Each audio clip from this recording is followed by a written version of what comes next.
Primos e primas, as coisas entre Rússia e Ucrânia elas estão esquentando cada vez mais. Tiveram ataques com bombas e tem muitas imagens chocantes de jornalistas que estavam gravando e na mesma hora começaram a cair mísseis atrás deles, assim, bizarro. Who resist?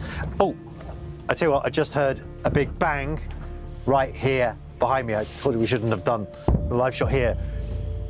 There are big explosions taking place in Kiev right now.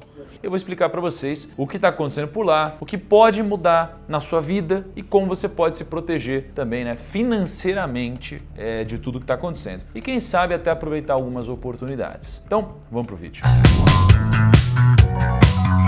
Antes de mais nada, não deixe de se inscrever aqui no canal, isso é bem importante, tá? Clica no botão aqui embaixo de curtir e se inscrever. Isso vai fazer com que o YouTube entenda que esse é um vídeo importante para você e vai distribuir não só para você, mas para os seus amigos também. Então vamos lá, contexto histórico da parada. Lá em 2014, a Rússia invadiu a Ucrânia, beleza? Lá atrás, invadiu a Ucrânia quando o presidente lá, que era um presidente pró-Rússia, foi deposto e desde então tem rebeldes lutando contra o exército ucraniano. Só que para acabar de vez com essa confusão, foi feito um negócio chamado Tratado de Minsk, que era um acordo de paz internacional, tá? Então é um acordo onde eles queriam paz para todo mundo, só que o conflito ele não acabou, ele continuou, mesmo com esse tratado. E o que está acontecendo agora? Turma, o Putin, ele reconheceu duas regiões da Ucrânia, tá? Que é a Donetsk e a Lugansk como países. Então imagina, até a Ucrânia, ele reconheceu duas regiões de lá como países. E aqui começou a confusão, porque a ONU e muitos países como Estados Unidos, Alemanha, França, Reino Unido, eles não aceitaram essa declaração. E tudo começou a desmoronar quando o Putin enviou várias tropas para a Ucrânia, com a ideia de manutenção de paz, né? Então, imagina, o Putin mandou tropas para manutenção de paz lá na Ucrânia. Só que o problema é que ninguém sabia direito o quão pacífico seria esse movimento. E aí, com todos esses conflitos que estavam acontecendo, iminência de muitos riscos, muitas coisas perigosas, o presidente dos Estados Unidos, que é o Biden, ele anunciou algumas sanções às empresas russas. Então, o Biden disse exatamente isso, ó. Essa medida é outra parte de nossa parcela inicial de sanções em resposta às ações da Rússia na Ucrânia. E como eu deixei claro, não hesitaremos em tomar novas medidas se a Rússia continuar a escalar. Ou seja, o Biden aqui disse que, bicho, se vocês continuarem fazendo negócio, o bicho vai pegar. Foi mais ou menos isso que ele disse. E como que o mercado está reagindo a isso? Bom, esse é o gráfico do Moscow Index, que é o índice da bolsa russa. E a queda desse índice está em mais de 35% nos últimos 5 dias. 5 dias, 35%. E nos últimos 6 meses, o índice já caiu 50%. Agora, quando você olha para a bolsa da Ucrânia, cara, a bolsa da Ucrânia, ela nem abriu. Então, olha essa notícia que saiu hoje de manhã. Regulador do mercado de ações da Ucrânia interrompe circulação de títulos. Poxa, e em vários momentos do Brasil já aconteceu alguma coisa parecida. Então, imagina, você tem 11 de setembro, poxa, eles fecham as bolsas, né? Tem uma coisa chamada circuit breaker, né? E porque tá todo mundo tão emocionado que ninguém consegue tomar uma decisão racional. Então, eles fecham as bolsas para evitar maiores problemas. E mesmo que o Brasil possa parecer que não tem nada a ver com a guerra, né? Isso mesmo, o Bolsonaro tendo aparecido com o Putin e muitos países tendo dito que o Brasil está junto com a Rússia. Olha que louco. O Ibovespa ele caiu 1,75% só até agora. Pelo menos no momento que a gente está gravando esse vídeo. E várias outras bolsas ao redor do mundo também já caíram. Então a bolsa de Hong Kong caiu 3,2%. Coreia caiu 2,7%. Japão caiu 2,4% e a Alemanha, né, 4%. Agora, tem um negócio que a gente sempre tem que olhar quando tem uma crise, uma guerra, qualquer coisa, que é um índice chamado VIX. Esse índice no mercado financeiro é conhecido como o índice do medo. É um indicador, né, super acompanhado durante esse tipo de momento e ele está mostrando que a gente está num dos patamares recordes em comparação com o último ano. Então, só nos últimos 5 dias o VIX subiu 40%. Isso é muita coisa. Então,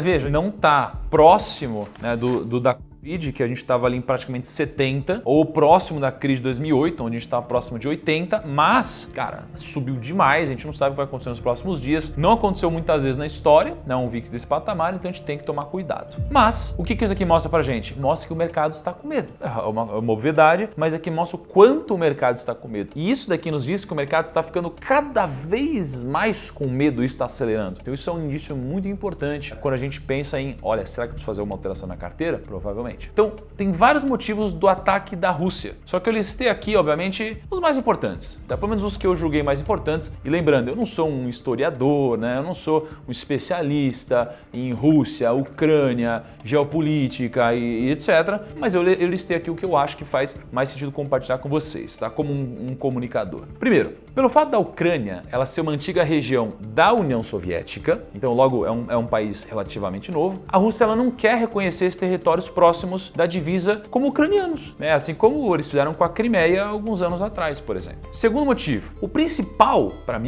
motivo é a Rússia ter interesse nas regiões ucranianas, que são estrategicamente interessantes para o fornecimento de energia. Só que acontece que a Rússia quer resolver esse problema logo. E se a Ucrânia entrasse na OTAN, a Rússia ia ser vista com maus olhos pelos outros representantes do grupo, né, da OTAN, se quisessem atacar a Ucrânia. Então imagina a pressão que os líderes da Alemanha, Reino Unido, Estados Unidos fariam na Rússia caso eles atacassem outro membro da OTAN. Então, além de eles estarem fazendo de tudo para resolver esse problema logo, eles também estão impedindo que a Ucrânia entre na OTAN. Agora, fala de alguns impactos importantes, tá? Se a Rússia ela cortar o fornecimento de gás, muitos países da Europa vão ter a sua energia dobrando de preço do dia para a noite. Então, imagina, a conta de energia dobrando de preço. Isso é bizarro. Segunda coisa, o preço do barril de petróleo subiu pra caramba. O Brent bateu mais de $103, geralmente isso aí que acontece em conflitos. E sabe o que depende diretamente disso? A gasolina. Então, não se assuste se você vê a gasolina subindo ainda mais um pouquinho de preço. Terceira coisa, o preço dos alimentos pode subir. Então, já que a Rússia é o maior exportador de trigo do mundo, por exemplo, vários produtos como pães, macarrão,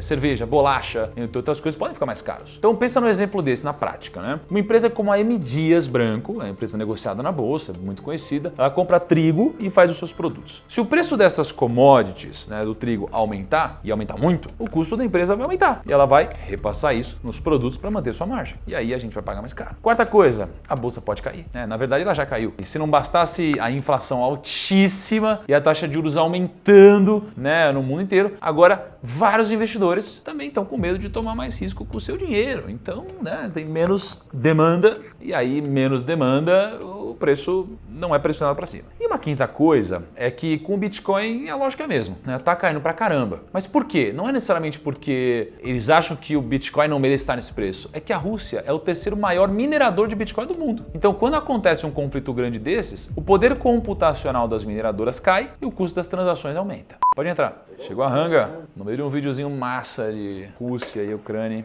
Pode deixar aqui. Pode deixar aí. Obrigado, cara. Bom, se vocês me acompanham no Instagram, vocês sabem que eu estou comendo a Ranga quase todos os dias, já perdi 16,5 kg, então vai ficar aqui com esse cheirinho enquanto eu termino o vídeo para vocês quando terminar o como, beleza? Quando a gente fala da Rússia, que é a terceira maior mineradora do mundo, quando eles deixam de minerar ou quando tem algum problema impactado pela guerra, o custo das transações aumenta. E aconteceu a mesma coisa com o Cazaquistão no ano passado. Rolou uma guerra civil lá e como eles são o segundo maior minerador de Bitcoin, o preço caiu mais de 20% na época. Sexta coisa, o dólar pode subir. Você que comemorou a queda do dólar nos últimos dias, já pode ir tirando o cavaleiro da chuva, porque a moeda ela subiu de R$5 para 5,12 na hora que a gente está gravando esse vídeo. E aí uma outra coisa é o seguinte, tem muita gente da Ucrânia fugindo para a Polônia, que está ali do lado. Se por acaso a Rússia decide atacar a Polônia, né, por causa do pessoal que está fugindo para lá, a Polônia faz parte da OTAN. Então a Rússia ou não pode atacar a Polônia, ou se atacar pode realmente explodir uma guerra, porque aí você vai ter muita gente ali do lado da Polônia, né? Então, enfim, tem muitas possibilidades. Mas, antes de olharmos para o futuro, vamos dar uma olhadinha no passado. Exemplo histórico. Pensa assim, ó. Num cenário de muita tensão política e de guerras iminentes, será que a gente pode olhar para o passado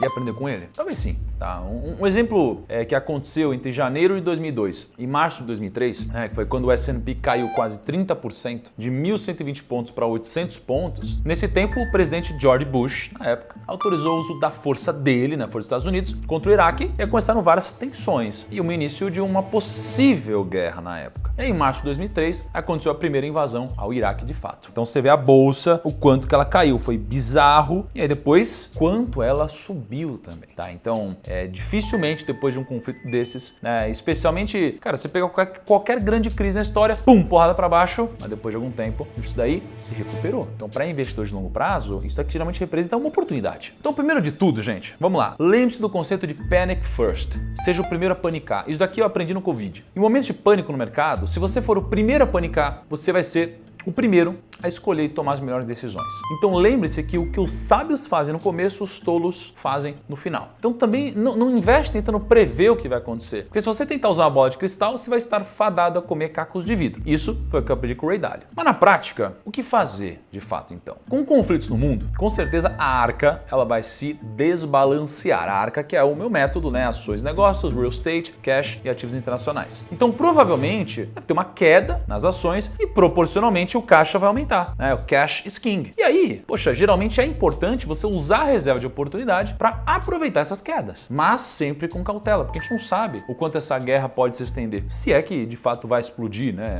como uma grande guerra. Depois, eu vi a Miriam Leitão falando muito sobre inflação, né? E se a inflação de fato subir muito, você pode comprar ativos antes, né, disso acontecer, como fundos imobiliários ou títulos atrelados à inflação, né, que geralmente atuam como reserva de valor e tem um poder de repasse da inflação. Porque esses títulos que se beneficiam da inflação alta, eles caíram. Se você for procurar na bolsa agora fundos imobiliários, eles caíram. Então, isso é uma coisa interessante para você pensar, para ver se faz sentido na sua alocação. Outro ponto. Quando a gente fala de reserva de valor, a gente fala muito sobre Bitcoin e criptomoedas como reserva de valor. E um mês atrás ele estava em 44 mil dólares. Hoje ele já bateu 34 mil dólares e estava caindo. Então também pode ser uma janela de entrada para quem quer se expor mais a cripto. Então se você é alguém que já passou pelo processo de decidir se você vai ter ou não cripto na carteira, cara, ele está caindo bastante e geralmente é um ativo que na teoria é blindado por crises. Sempre tem uma chacota ou outra em relação ao Bitcoin, ao Ether, mas depois aí sobe de novo, todo mundo que criticou simplesmente some. Mas pense bem nisso. Depois, o ponto mais importante, né, em relação ao Bitcoin é o fato de ele ser inconfiscável. Né? Então tem uma frase que diz not your keys, not your coins. Então olha para o que aconteceu no Canadá.